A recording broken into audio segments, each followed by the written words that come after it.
na wakati wote. Tunamshukuru Mungu kwa asubuhi ya leo kwa kutupatia nafasi ya kuamka tena salama.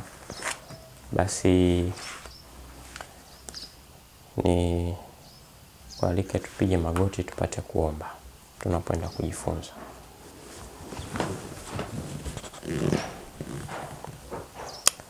Tuombe. Mtakatifu, mtakatifu, mtakatifu Mungu wetu na Baba yetu uishiye juu mbinguni, tunakushukuru sana kwa wema wako pamoja na rehema zako nyingi katika maisha yetu. Tunakushukuru kwa kutupatia muda tena wa kujifunza miguuni pako. Tuaje mbele zako kama tulivyo, tukiwa tu wa dhambi na wadhaifu. Tumekuja mbele zako Bwana upate kutusamehe uovu wetu, makosa pamoja na dhambi ambazo tumekutenda Bwana. Tunakushukuru kwa kutupatia muda huu. Tunapoenda kujifunza Bwana, tunaomba Roho Mtakatifu akatukumbushe na kutufundisha neno lako. Hivi ndivyo tukuombavyo kupitia jina la Yesu Kristo, aliye Bwana na mkombozi wa maisha yetu. Amen.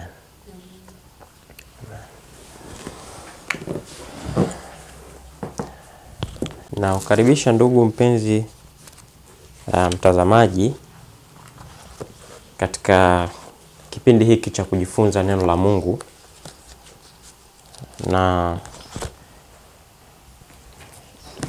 ukaribishe tujifunze kwa pamoja.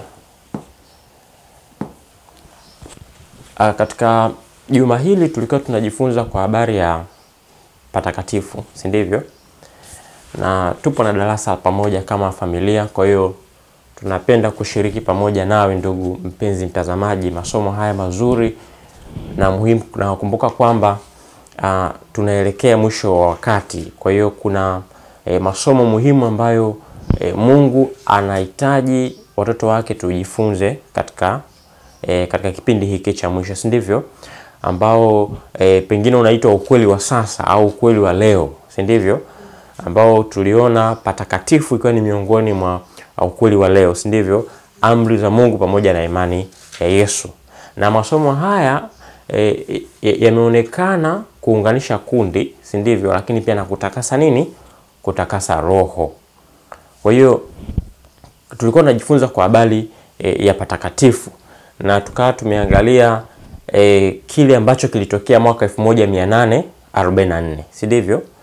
Naam, na tukaja tukaona kwamba kuna wimbi kubwa la watu, si ndivyo, ambao wako ndani ya kanisa ni Waadventista, lakini pia hata na viongozi wetu pengine, kwa maana ya kwamba wachungaji ambao tuliona namna gani ambao wanabedha tukio la 1844 wakimkosoa au kubeza kile ambacho William Miller alifanya, si ndivyo?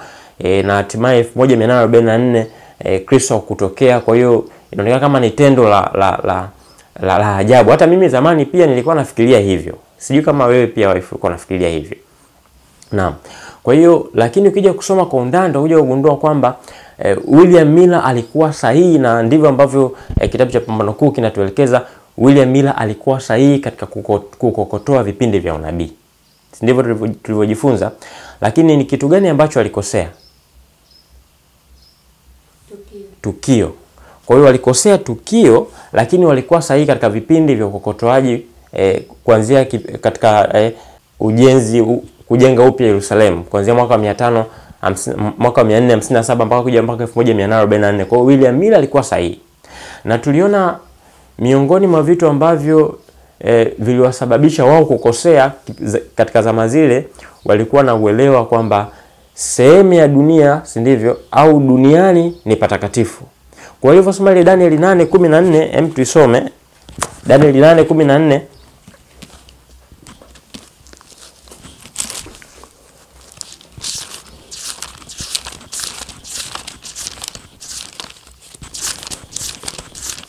Wao walipokuja kusoma Danieli 8:14, na fungu hili ndio lilikuwa msingi, tuliona ilikuwa ni msingi wa imani ya wana marejeo. Fungu la Danieli 8:14. ulisoma. Inasema hata nyakati za jioni na asubuhi 2,300 ndipo patakatifu patakapofanya nini? Patakapotakaswa. Kwa hiyo walipoenda kusoma ili fungu William Miller kati anajifunza akasoma hata nyakati za jioni 2,300 ndipo patakatifu patafanya nini? Patakapotakaswa. Na ukizingatia fundisho ambalo lilikuwa limeenea katika zama zile kwamba dunia au sehemu fulani ya dunia ndio patakatifu. Kwa hiyo William Miller alipoanza kukokotoa vipindi vya unabii kuanzia kujengwa upya kwa Yerusalemu, sivyo? Mwaka wa 457 kuja mpaka mwaka 1844 aligundua kwamba katika mwaka 1844 ndipo patakatifu panafanya nini? Panapotakaswa. Kwa wao walivyokuwa wanaelewa na kwa nuru ilipokuwa kipindi kile, waliamini kwamba dunia ni patakatifu. Kwa hiyo Kristo angekuja kipindi cha 1844 kutakasa dunia kwa moto. Lakini walikuwa hawana nuru ya somo la patakatifu. Kwa hiyo unakuja kuona kwamba ile zana ya kubeza tukio la 1844, na tumeona jana kwamba tukio lile la kukatishwa tamaa kubwa la 1844 Bwana mwenyewe alifanya nini? Aliliongoza, si ndivyo? Bwana mwenyewe aliruhusu, na ulikuwa ni mchakato wa kupepeta, si ndivyo, kanisa lake. Kwa hiyo tunaona kwamba hawakukosea ukokotoaji wa unabii, ila tu walikosea nini? Tukio. Kumbe Kristo alikuwa anahama kutoka patakatifu kwenda patakatifu. Na tunaona baada ya kukatishwa tamaa kukubwa mwaka Oktoba 22, 1844 makundi mawili yalitokea. Si ndivyo? Ndivyo tulivyojifunza. Makundi la kwanza lilikuwa ni kundi ambalo kwa imani waliendelea kushikilia na kuamini kwamba Biblia haiwezi kukosea, ila wao ndio mahali fulani watakuwa wamekosea, si ndivyo? Kwa hiyo wakarudi kusoma na kuchunguza tena, na Bwana aliwafungulia nuru ya patakatifu, si ndivyo? Lakini pia tuliona kundi la pili ambalo lilitokea, kundi ambalo liliamka kwa ushupavu, si ndivyo? Likakana kile ambacho walikuwa wameamini mara ya kwanza, na wakawa watu wabaya zaidi kwa wale ambao kwa wale wenzao, na wakakataa kwamba ikiwa Kristo hajaja basi hakuna haja tena ya kuamini vipindi hivi vya ukokotoaji vya unabii. Lakini kumbuka ilikuwa ni pepeto, na wale walifungiwa nje na mlango wa rehema kwao ukafanya nini? Ukafungwa. Hivyo ndivyo ambavyo hata katika kipindi cha mwisho, katika vuguvugu pia la marejeo ya mwisho ambao tunaliona sasa hivi, ambapo tunaona ukaribu wa matukio, Kristo akiwa anakaribia kurudi ulimwenguni, tunaona pia tutaona makundi yale yakitokea, kundi ambalo litaamini na kundi lile ambalo litatupiliwa mbali kwa kuto kuamini marejeo ya nani? Marejeo ya Kristo. Na tukaona wale ambao kwa imani waliamua kurudi na kusoma baada ya kukatishwa tamaa kubwa 1844 Oktoba 22 Kristo alipokuwa ajaja kama matarajio yao, kama walivyokosea tukio. Kumbe Kristo anahama kutoka patakatifu kwenda patakatifu. Lakini wao wakatoa hitimisho kwamba Kristo anarudi wapi? Duniani. Si ndivyo tulivyojifunza? Na kwa msingi huo sasa walikuwa hawana nuru ya patakatifu. Kwa hiyo akati wamerudi kujifunza, na tuliona jana namna ambavyo walikuwa wanajifunza, wakaona kwamba hakuna dosari katika namna ya ukokotoaji vipindi vyao vya unabii. Walikuwa hakuna dosari yoyote. Kwa walikuwa perfect kabisa kuanzia mwaka wa 457. Kuanzia mwaka wa 457 mpaka mwaka wa 1844 ilikuja kugundika kwamba miaka 2300 inaishia kwenye mwaka 1840 ngapi? 44. Kwa wakajifunza kaona mbona tuko sahihi, mbona tuko vizuri. Lakini walipokuja kujifunza zaidi wakaja kugundua kwamba hakuna ushahidi katika neno la Mungu ambalo linathibitisha fundisho lao kwamba dunia au sehemu ya dunia ni patakatifu. Kwa hiyo Bwana akawafungulia nuru ya patakatifu, si ndivyo? Nasi tukaona katika Kutoka 25 fungu la 8, Bwana anamuelekeza Musa, nao wanifanyie patakatifu nipate kukaa kati yao, sawa sawa na ile iliyokuonyesha mlimani. Kwa hiyo tukajifunza kwa habari ya patakatifu, si ndivyo? Kwamba ni mambo gani ambayo yalikuwa yanaendelea kwenye huduma za mifano, ambapo sasa huduma ya patakatifu ndio ilikuwa ufunguo wa kufungua kukatishwa tamaa kubwa kwa mwaka 1844. Kwa hiyo tunakuja kuona huwezi kutenganisha kanisa la Waadventista wa Sabato au historia ya Waadventista wa Sabato na tukio kubwa la 1840 ngapi? 1844, si ndivyo? Na kubeza tukio la 1844 ni kubeza historia ya imani ya Waadventista. Yaani ni kukataa mzazi wako. Kwa hiyo probably kwa busara inabidi tuje kama Waadventista, kama waumini, tusome vizuri, si ndivyo? Tuelewe kwamba tukio la 1844 Bwana alikuwa anatenda kitu gani? Bwana alikuwa anafanya nini? Si ndivyo? Na ni tukio kubwa ambalo historia pia itafanya nini? Historia pia itajirudia. Basi tunaweza tukaendelea na pale ambapo tuliishia jana, na tuliona namna gani ambavyo dhambi zinahamishiwa patakatifu. Ni namna gani ambavyo dhambi zinahamishiwa patakatifu, si ndivyo? Na tuliona dhambi zinahamishwa patakatifu kupitia damu, si ndivyo? Damu. Na tuliona katika huduma ya mifano ambayo katika hema ya duniani huduma za kila siku zilivyokuwa zikiendelea, si ndivyo? Kondoo alikuwa akichinjwa na damu ilikuwa inahamishwa na kuhani kuingia patakatifu kwenye pazia, si ndivyo? Lakini pia kwa njia nyingine ambayo Bwana aliruhusu damu dhambi ihamishwe patakatifu ni kwa njia gani? Kwa njia ya makuhani kula ile nini? Kula nyama. Tuliona hata katika huduma za mifano, si ndivyo? Namna ambavyo kuhani anahamisha dhambi kutoka kwa mdhambi kwenda kwa patakatifu, si ndivyo? Ni kupitia nini? Kupitia damu, si ndivyo? Ya mnyama. Mnyama yule ambaye aliungamiwa, si ndivyo? Hatimaye akachinjwa, uhai ukatoka, si ndivyo? Damu ikamwagika, damu ilikingwa, si ndivyo? Na kuhani akahamisha kwenda kwenye patakatifu. Na kila mwaka huduma hiyo ilikuwa inafanya nini? Ilikuwa inafanyika. Huduma inafanyika. Wadhambi walikuwa wanakuja na kondoo wanachinjwa, si ndivyo? Na kuhani anachukua damu anaihamisha patakatifu. Na kwa namna hiyo damu au dhambi ilikuwa inahamishwa kutoka kwa mdhambi kwenda wapi? Patakatifu. Si ndivyo? Kwenda patakatifu. Na kwa maana hiyo ndivyo ambavyo kila mwaka huduma ilikuwa inaendelea. Alafu katika siku moja kwa mwaka kulikuwa kuna huduma ya nini? Huduma ya upatanisho au kutakasa hekalu, kulisafisha hekalu. Kwa hiyo kila siku huduma zilikuwa zinaendelea kwa mwaka mzima, lakini katika siku moja, katika sikukuu ya 6, si ndivyo, ya Wayahudi ilikuwa inaitwa sikukuu ya upatanisho au Day of Atonement. Hii siku hekalu lilikuwa linatakaswa na hakupaswa kuonekana mtu kwenye ua wa nje akileta sadaka ya dhambi. Ilipaswa afanye kwa muda wote ambao amepewa. Kwa hiyo kwa siku hiyo kuhani alikuwa akitoka na anaingia moja kwa moja hadi patakatifu, si ndivyo? Na patakatifu palikuwa panaingiwa mara moja kwa mwaka na kuhani mkuu. Na akiingia kule alikuwa anafanya huduma ya upatanisho. Ndivyo ambavyo 1844 Kristo anahama kutoka chumba cha patakatifu anaingia chumba cha patakatifu. Hii ni kwa kusemaje? Aliingia patakatifu lini? Na utakuja kugundua kwamba katika mwaka wa 31 Kristo baada ya kufa msalabani alipaa kwenda wapi? Mbinguni. Na alipopaa kwenda mbinguni aliingia kwenye chumba cha patakatifu. Kama ilivyo hapa duniani, katika hema duniani.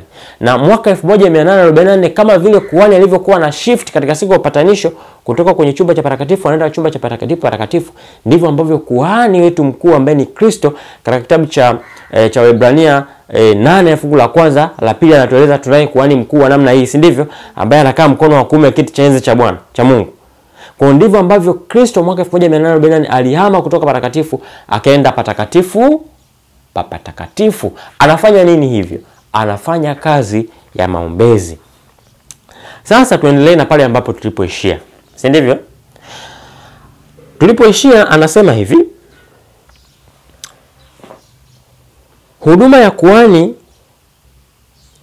ya kuhani kwa mwaka mzima katika chumba cha kwanza cha patakatifu ndani ya pazia ambayo ilikuwa na mlango wa kutenganisha patakatifu na ua wa nje iliwakilisha kazi ya huduma ambayo Kristo aliifanya alipoingia mbinguni wakati wa kupaa kwake. Hiki ndicho ambacho tunakisoma hapo kwenye paragraph kama umepata. Kwa hiyo anasema kazi hii iliwakilishwa pale tu Kristo alipopaa kwenda mbinguni, alianza kazi ya huduma ya patakatifu, alipopaa tu mwaka ule wa 31, alianza kazi katika chumba cha kwanza cha patakatifu mbinguni. Na anasema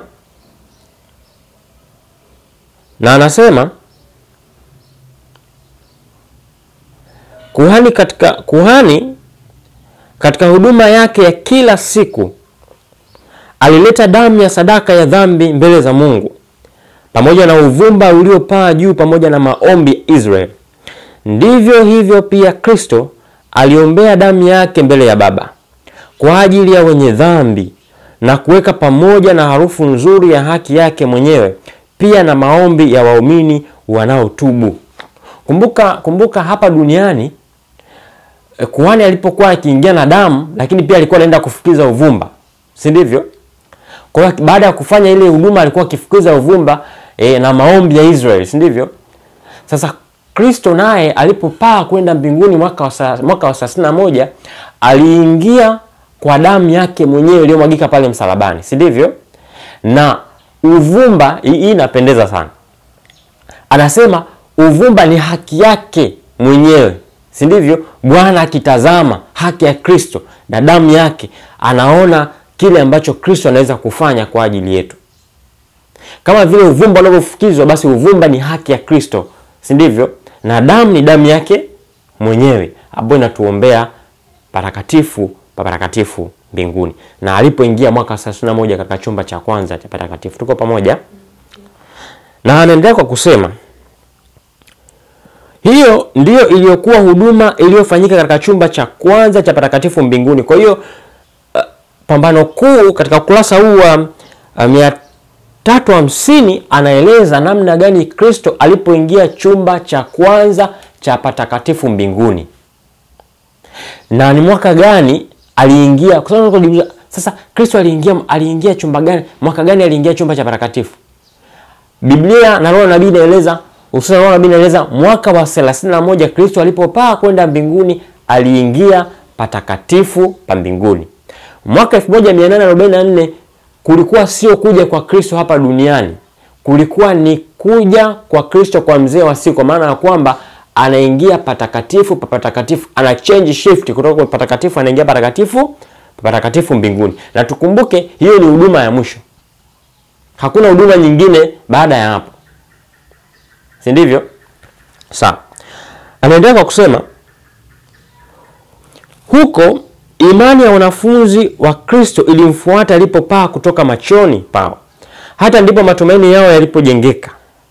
Paulo anasema, maana tumaini tulio nayo kama nanga ya roho, yenye salama, yenye nguvu, yaingiayo hata mle mlimo ndani ya pazia, alimoingia Yesu kwa ajili yetu. Mtangulizi wetu amekuwa kuhani mkuu hata milele. Amekuwa kuhani mkuu hata milele. Wala si kwa damu ya mbuzi na ndama, bali kwa damu yake mwenyewe aliingia mara moja tu katika patakatifu, akisha kupata ukombozi wa milele kwa ajili yetu. Hii ni Waebrania 6:19 na fungu la 20 na Waebrania 9:12. Ndicho kinachoelezwa hapa. Kwa maana ya kwamba anatoa urejesho kwamba kama vile kondoo alivyokuwa akichinjwa na kuhani anachukua damu anaingia nayo patakatifu hapa duniani, the same applied. Kristo aliingia patakatifu kwa damu yake mwenyewe, si ndivyo?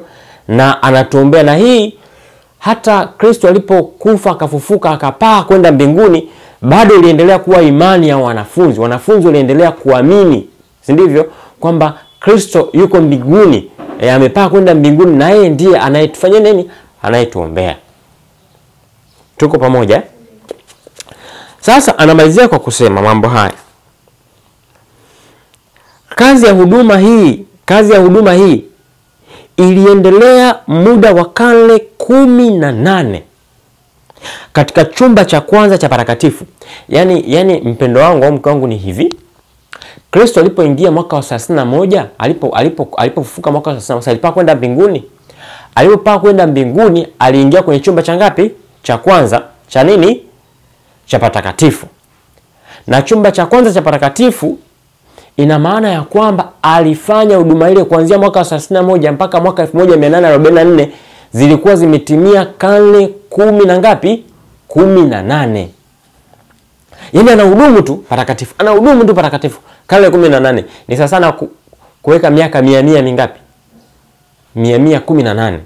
Yaani mwaka 100 wa kwanza inaisha, mwaka 100 wa pili unaisha, mwaka 100 wa tatu unaisha, ndio mpaka karne 18 zinapita. Kwa sababu karne ni miaka mingapi? Karne ni miaka 100. Kwa hiyo ilipofika mwaka 1844 ilikuwa imetimia karne 18. Kristo ana shift kutoka patakatifu anaingia patakatifu, patakatifu mwaka 1844. Kwa hiyo kubeza tukio la mwaka 1844, moja ni kusahau historia yetu, si ndivyo? Mbili ni kubeza tukio ambalo Bwana liliongoza mwenyewe, si ndivyo?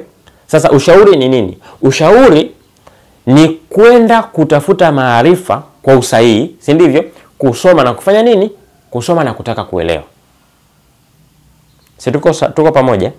Si ndicho ambacho tunakielewa? Au kuna swali? Hamna. Sawa, tuendelee. Kwa hiyo nasema kwa muda wa karne 18 katika chumba cha kwanza cha patakatifu alihudumu Kristo alipopaa katika mwaka wa 31. Sawa. Anasema damu ya Kristo damu ya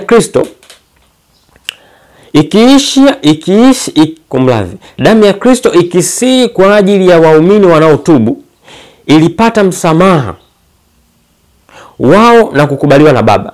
Lakini hata hivyo dhambi zao zilibakia katika vitabu vya kumbukumbu, na kama ilivyokuwa katika huduma ya mifano ya patakatifu pa duniani, kulikuwa na kazi ya upatanisho katika mwisho wa mwaka. Kwa hiyo tunajifunza nini katika nukuu hii?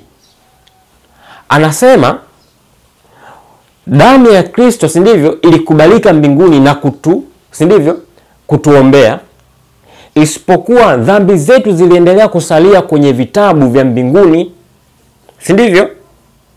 Kama vile ambavyo katika hekalu la hapa duniani, si ndivyo, kipindi kile mdhambi alikuwa kileta dhambi, si ndivyo? Dhambi zilikuwa zinahamishwa wapi? Patakatifu. Kwa hiyo mdhambi anaondoka amesamehewa.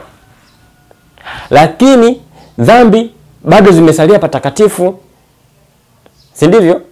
Kwa hiyo katika mwaka mzima walikuwa wanaleta kondoo, mdhambi anachinja, damu inahamishwa patakatifu, anachinja inahamishwa patakatifu, si ndivyo? Lakini mdhambi yule alikuwa anaondoka akiwa amehesabiwa haki kwa imani, si ndivyo? Lakini dhambi zake ziliendelea kusalia katika chumba cha nini? Cha patakatifu, katika pazia.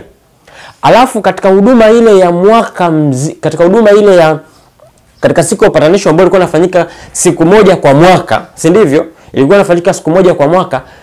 Hekalu lilikuwa likifanya nini? Likitakaswa, kwa maana kwamba dhambi zinafutwa. The same applied. Kristo yuko patakatifu, si ndivyo? Dhambi tunapeleka, si ndivyo? Na dhambi kama vile zilivyokuwa zikihamishiwa patakatifu kwenye pazia, ndivyo ambavyo dhambi zinaandikwa kwenye vitabu vya mbinguni, si ndivyo? Kwa hiyo dhambi zetu zinaandikwa. Ijapokuwa tutafanya dhambi pengine, lakini tutatubu, si ndivyo? Dhambi itaandikwa, na mbele ya dhambi yetu mbinguni kutaainishwa msamaha, lakini itasalia kuwepo mbinguni. Kwa hiyo kuna siku ya kufutwa kwa dhambi, si ndivyo?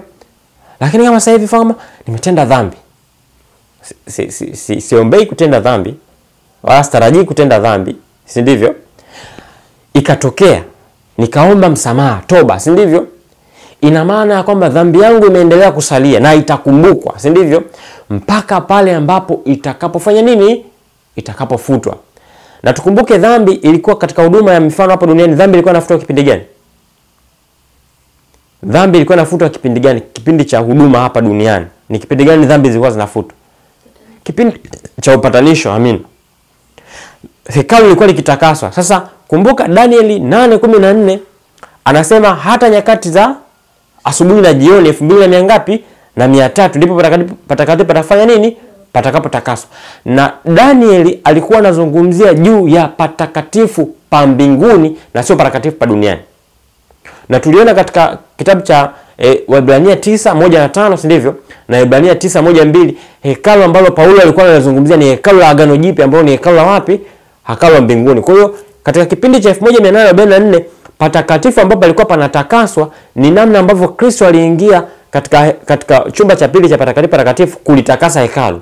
Na kuanzia mwaka 1844 huduma hii ya upatanisho, si ndivyo, au atonement ya uhalisia ilikuwa ikiendelea, si ndivyo, na wanadamu wa Adventista hakupaswa kuishi na dhambi, tulipaswa kupeleka dhambi zetu, kutubu na kuungama na kujitenga na dhambi moja kwa moja. Kwa hiyo anasema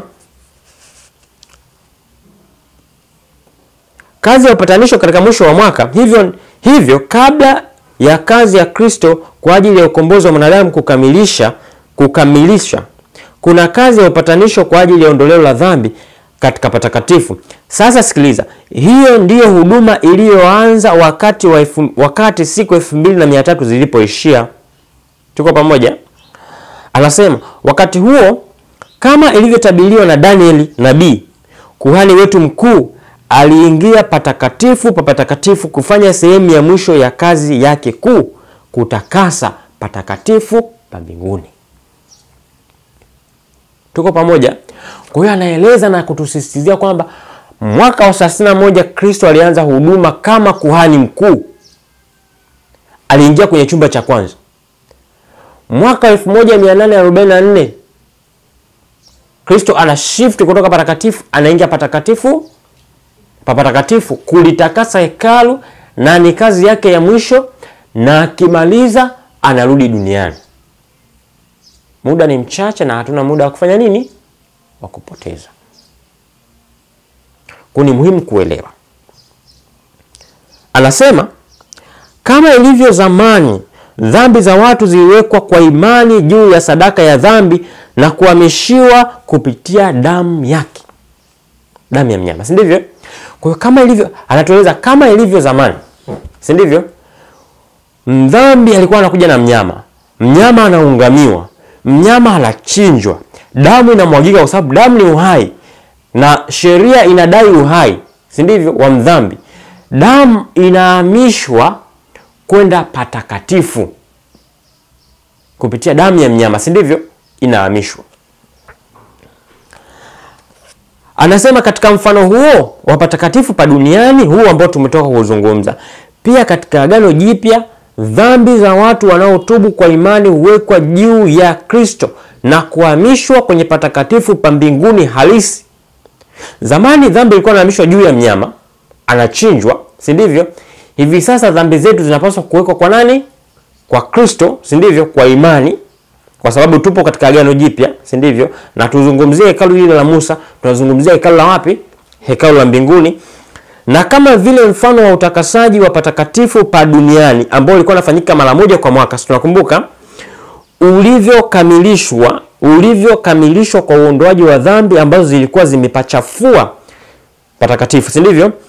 Ndivyo pia utakasaji halisi wa mbinguni utakamilishwa kwa uondolewaji au kufuta dhambi zilizoandikwa pale katika vitabu. Simona mfanano waifu. Namna ambavyo dhambi zilikuwa zinahamishwa kutoka patakatifu, si ndivyo, zinahamishwa kutoka kwa mnyama kuingia patakatifu, zinachafua hekalu, si ndivyo, kwenye pazia. The same applied. Dhambi zetu zinachafua patakatifu pa mbinguni, kwa maana kwamba zinanakiliwa kwenye vitabu, si ndivyo?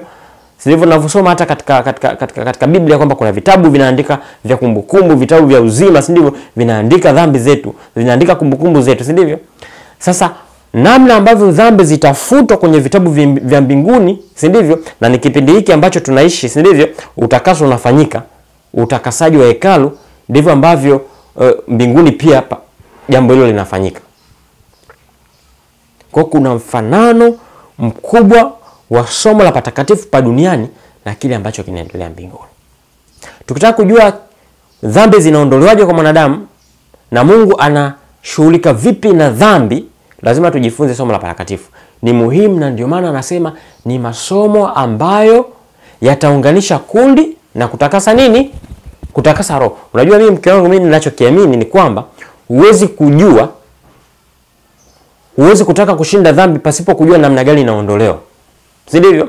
Huwezi kutaka kuendesha gari pasipo kujua kanuni za uendeshaji wa gari. Yaani huwezi kutaka kuendesha gari pasipo kujua kwamba huu ni usukani, hii ni accelerator, si ndivyo? hapa ni kanyaga, hapa ni breki, hapa ni indicator, hapa nawasha taa, hapa nawasha full, si ndivyo? Lazima kanuni hizo ndogo kwanza huzijue, ambazo zitakuongoza kwenda kwenye kuendesha nini? Gari. Kama unataka utakaso wa dhambi, ni muhimu kujua patakatifu ni namna gani dhambi ilifanya nini? Dhambi iliondolewa. Tuko pamoja? Tumalizie kipengele hiki cha mwisho. Kazi hii lazima itekelezwe kabla ya kuja kwa Kristo kukomboa watu wake. Kwa maana ajapo ujira wake u pamoja naye, kumlipa kila mtu sawa sana matendo yake. Ufunuo 22:12. Hivyo wale waliofuata katika nuru ya neno la unabii waliona kwamba badala ya Kristo kuja duniani mwishoni mwa siku 2300, yani mwaka 1844, aliingia katika patakatifu mno pa hekalu la mbinguni ili kutekeleza kazi ya mwisho ya upatanisho na ya matayarisho kwa ajili ya kuja kwake. Si ndivyo? Kwa hiyo walipoenda kujifunza na kuchunguza kwa umakini, mbona tumesibilia Oktoba 22, 1844, mbona siku ndo hii? Mbona Kristo hajaja? Hii inakuaje? Makundi mawili yakatokea, mengine yakakataa. Si ndivyo? Wengine wakasema hapana, neno la Mungu haliwezi kukosea. Sisi ndio tuliokosea. Wakaenda kuchunguza, wakakuta wako vizuri kwenye mahesabu. Kuanzia mwaka 457 mpaka 1844 ni miaka 2300 na Danieli alinena katika Danieli 8:14 inatimia. Sasa akasema kama kwenye calculation tuko vizuri, si ndivyo? Changamoto ilikuwa ni nini? Wakaja kusoma vizuri, wakafunguliwa nuru ya hekalu, wakagundua kumbe Kristo anaingia patakatifu mbinguni na sio kuja wapi? Duniani. Kwa hiyo anasema pia ilionekana kwamba wakati sadaka ya dhambi inamlenga Kristo kama kafara na kuhani mkuu, humwakilisha Kristo kama mwombezi. Mbuzi wa Azazeli humwakilisha Shetani. Wakati kuhani mkuu kwa utakatifu wa damu ya sadaka ya dhambi alipoondoa dhambi kutoka katika patakatifu, aliziweka juu ya mbuzi wa Azazeli. Sisi tunakumbuka mbuzi wa Bwana na mbuzi wa Azazeli. Na katika hekalu hapa duniani, kwani alipokuwa ametoka patakatifu moja kwa moja kwa mbuzi wa Azazeli, mbuzi wa Azazeli alikuwa anaungamiwa dhambi zote za mkutano wa Israeli, kisha mbuzi wa Azazeli anachukuliwa na mtu aliyokuwa tayari na pelekwa katika nchi ambayo ikaliwi na watu. Ndio ambavyo Shetani ataachwa katika ulimwengu huu kwa muda wa miaka 1000. Na hatia yote ya dhambi, kwa sababu yeye ni mwanzilishi, ndivyo ambavyo tunasoma katika kitabu cha Wazee na Manabii, si ndivyo? Mwanzilishi wa dhambi, hatia yote atapewa mwovu. Kipengele cha mwisho anasema, wakati Kristo kwa utakatifu wa damu yake mwenyewe anapoondoa dhambi za watu wake kutoka patakatifu pa mbinguni, mwishoni mwa huduma yake ataziweka juu ya Shetani. Kuhani mkuu hapa duniani alikuwa akimaliza huduma yake ile siku moja kwa mwaka, siku ya upatanisho, akitoka hekaluni moja kwa moja anakuja kumkabidhi mbuzi wa Azazeli, anamuungamia, si ndivyo? Dhambi zote ambazo zimehamishwa patakatifu, zote anahamishwa mbuzi wa Azazeli, na mbuzi wa Azazeli anamwakilisha Shetani. Kwa hiyo ndivyo ambavyo Kristo atakapomaliza kazi yake patakatifu atachukua, kwa sababu dhambi hazitaki kukaa mbinguni. Si ndivyo? Lazima ziende kwa mhusika. Kwa hiyo zitachukuliwa dhambi na hatimaye moja kwa moja Kristo atamhamishia nani? Shetani. Ambaye Shetani katika huduma ya patakatifu pa duniani alikuwa anawakilishwa na mbuzi wa Azazeli. Masomo haya ni mazuri sana na ni mazuri mno. Sijui kama unaelewa. Amina. Anasema sasa, anamalizia kipengele cha mwisho kabisa. Mbuzi wa Azazeli alikuwa anapelekwa mbali katika nchi isiyokaliwa na watu, ili kamwe asirudi katika kusanyiko la Israeli. Ndivyo pia Shetani ataondolewa milele kutoka mbele za Mungu na watu wake, naye ataangamizwa kabisa katika maangamizo ya mwisho ya dhambi na wenye dhambi. Kwa hiyo tunaona ni namna gani dhambi zinahamishwa kutoka patakatifu, zinahamishwa kutoka kwa dhambi kwenda patakatifu katika hekalu hapa duniani ilivyokuwa inatendeka, si ndivyo? Ni kupitia damu ya mnyama. The same applied kwamba leo tunaishi katika siku halisi ya upatanisho, tunapaswa kupeleka maombi yetu kupitia nani? Kristo Yesu, ambaye katika Yohana anasema, tazama mwana kondoo wa Mungu aichukue dhambi ya ulimwengu. The same applied, kondoo alikuwa akimwakilisha Kristo, kuhani alikuwa akimwakilisha Kristo, si ndivyo? Na leo Kristo ni mwana kondoo wa Mungu aichukue dhambi ya nini? Ya ulimwengu. Kwa kafara yake msalabani alikufa kwa sababu ya dhambi zetu, ndivyo? Akapaa mbinguni kama kuhani mkuu kwenda kufanya nini? Kutuombea. Mwaka 31 akaingia patakatifu. Mwaka 1844 akachange kutoka patakatifu akaingia patakatifu. Na ni kazi gani inaendelea? Ni kazi ya kama vile mwishoni, kama vile mbuzi wa Azazeli, dhambi zitahamishiwa kwa nani? Kwa shetani. Kwa hiyo ni mchakato. Dhambi kutoka kwa mdhambi, si ndivyo? Kwa Kristo, si ndivyo? Kristo kwa mbuzi wa Azazeli, ambaye ni nani? Ni shetani, si ndivyo? Kama vile hekalu la duniani hapa. Dhambi inatoka kwa mdhambi, inahamishiwa kwa mbuzi au kondoo, si ndivyo? Kondoo anachinjwa, damu inahamishiwa patakatifu, si ndivyo? Kuhani anaipeleka patakatifu, si ndivyo? Baadaye katika huduma ile ya mara moja kwa mwaka, kuhani anatoka na anakuja, dhambi anampa nani? Mbuzi wa Azazeli, si ndivyo? The same applied, mdhambi anahamisha dhambi kwa imani kwa Kristo, si ndivyo? Kristo kwa damu yake mwenyewe, si ndivyo? Anasihi na kutuombea, na mwishowe hatia zote za dhambi zinahamishiwa kwa nani? Kwa shetani. Ninaendelea kukaribisha ndugu mpenzi mtazamaji kushiriki pamoja nasi katika ibada hii ya asubuhi. Ninakukaribisha kwa mchango au kwa kitu ambacho umeelewa. Niko na ndugu yangu, nipo na rafiki yangu, nipo na mpendo wangu. Binafsi katika hili somo la patakatifu nimeelewa kwamba patakatifu ni sehemu ambapo Mungu alitamani sisi watu wake. Hata ukiangalia katika kile kipindi cha wana wa Israeli, alitamani kukaa nasi karibu, ili kama huenda au kama wanadamu ikitokea kwamba tumepata changamoto au tumetenda dhambi au tumetenda kinyume na mapenzi yake, kukaa karibu na kujisogeza kwake kwa ajili ya kuomba toba iliyo ya kweli. Kwa hiyo ukipitia lile fungu la Kutoka 25 katika fungu la 8 linasema, nao wanifanyie patakatifu ili nipate kukaa kati yao. Kwa hiyo hivyo tunaonyesha jinsi gani Mungu alivyo na upendo na wanadamu, nao anatamani kukaa pamoja nasi kwa ajili ya kutuongoza katika kutenda yale mema. Lakini pia nimejifunza juu ya swala la patakatifu kwamba Mungu aliagiza kwa Musa kwamba amfanyie patakatifu kulingana na vipimo ambavyo vilikuwa maalum kwa ajili yake na kwa mfanano wake wa patakatifu pa mbinguni. Hivyo aliwatumia watu wake kwa kuwavuvia Roho Mtakatifu katika kujenga patakatifu. Ndio, katika kujenga patakatifu. Kwa hiyo kwa kupitia hivyo tunaonyesha kwamba uhalisia patakatifu pa duniani palikuwa ni mfano wa patakatifu pa mbinguni. Kwa hiyo kupitia patakatifu pa mbinguni pa duniani tulionyesha jinsi gani patakatifu pa mbinguni patakavyokuwa.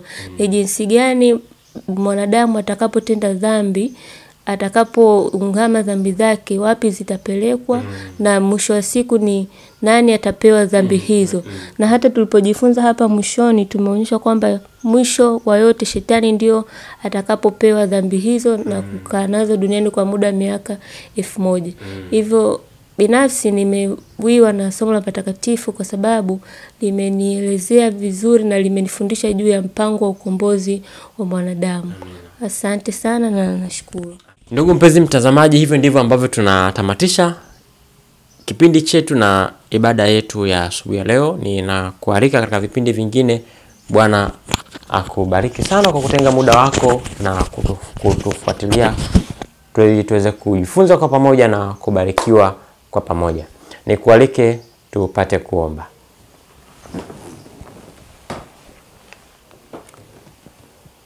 Tuombe. Mtakatifu, mtakatifu, mtakatifu, Mungu wetu na Baba yetu ishiye juu mbinguni. Tunakushukuru kwa nafasi hii njema ambayo umetupatia watoto wako. wa kuweza kujifunza neno lako katika asubuhi hii ya leo. Tunaomba ukatupatie rehema zako pamoja na neema yako, ukatupatie ushindi dhidi ya dhambi, sisi pamoja na mtazamaji wetu na kama familia pia. Ukatuwezeshe Bwana kuendelea kujifunza masomo haya mazuri ya patakatifu ambayo yanatuonyesha ni namna gani Bwana unashughulika na dhambi. Ni namna gani unamkomboa mwanadamu aliyeanguka kutoka kwenye wimbi la dhambi na kumleta mahali ambapo ni kwenye utakatifu wako na ukamilifu wako. Tusaidie Bwana kuelewa. Tusaidie Bwana kuweza kufuata wewe mahali popote ulipo, na hata sasa ulipo patakatifu, tuwezeshe kwa imani kukufuata katika matendo yetu, katika chochote ambacho tunakifanya. Asante Bwana, tunaamini utatenda. Ni kupitia jina la Yesu Kristo tunaomba na kuamini. Amen.